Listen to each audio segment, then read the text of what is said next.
जेसून एक कित्याक म्हणून तिका विचारलें. ती रडटाली. जेजू नको आसलो.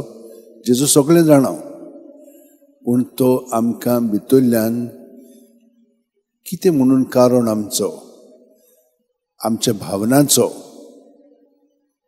हे मनांत धरूंक जाय.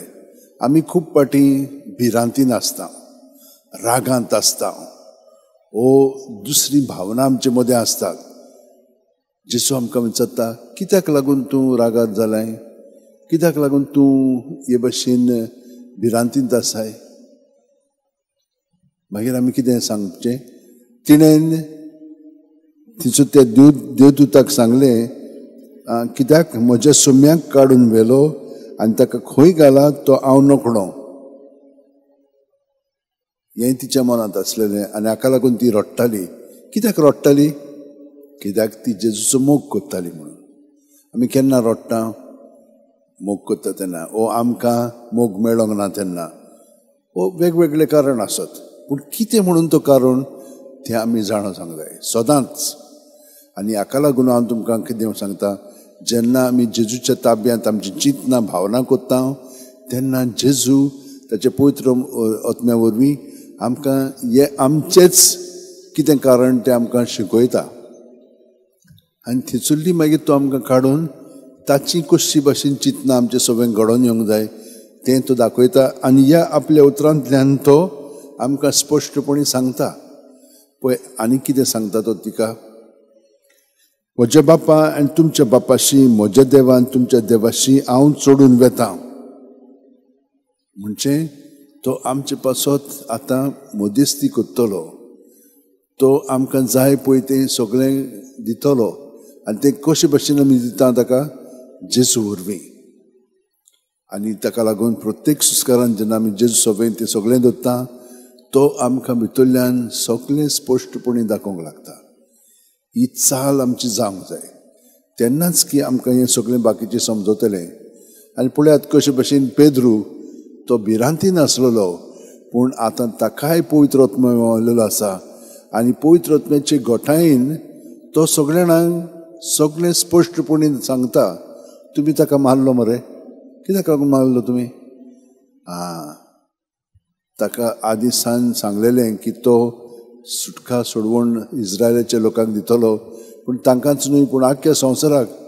जेजून मागीर तांकां सांगलें, सगळे संवसाराक वचात आनी शुभ वर्तन पोरकूट करात आनी म्हज्या नांवान ताका बावतिस्म दियात. हें ताणें सांगलें तांकां.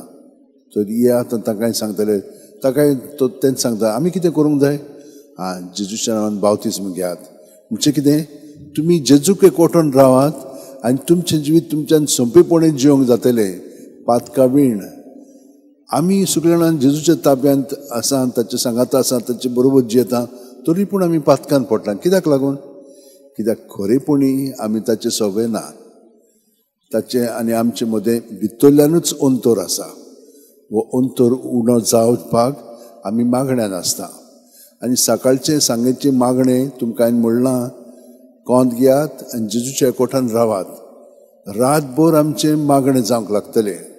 कित्याक जेजू बरोबर आमी न्हिदोंक गेल्या की तो आमचे भितरल्यान वावुरता.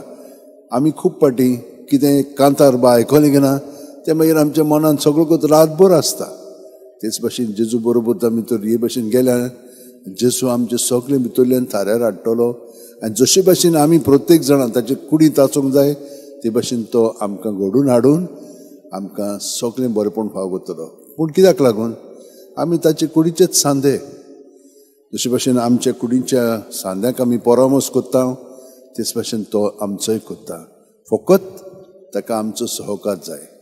आनी वो मोगाचो सहकार तर आमी दीत जशे भाशेन मारयेन दिलो तेन्ना तिका तो सगळें कळीत कोत्ता. ती एकलीच काळजीदारपणी समाधीशी गेली. हे बाकीचे भियोन आसलेले, पूण ती ताचो मोग कोत्ताली म्हणून तिचे मदें तो धैर्य आसलेलो, कारेज आसलेली. ताका लागून ती गेली थंयसर. जेजून आमकां खूब देण्यांनी भरलेली आसा. आमी सदांच जेजूच्या एकवटान रावया. सगळीं जाणां आमच्या हात अशें उंटेन धरया, दोळे बंद करया. प्रत्येक सुस्कारान तो आमचे कुडींत मनांत आत्म्यान भरोन येता ताका आजीर जावया. आनी सगळें आमचे भितर आहा तितलें ताचें सगळें धरून तो आमकां तातूंतली सुटका दितलो. आनी आमचें जिवीत भितरल्यान तो ताचे शांतीन उर्बेन आनी मोगान बदतलो. आमेन.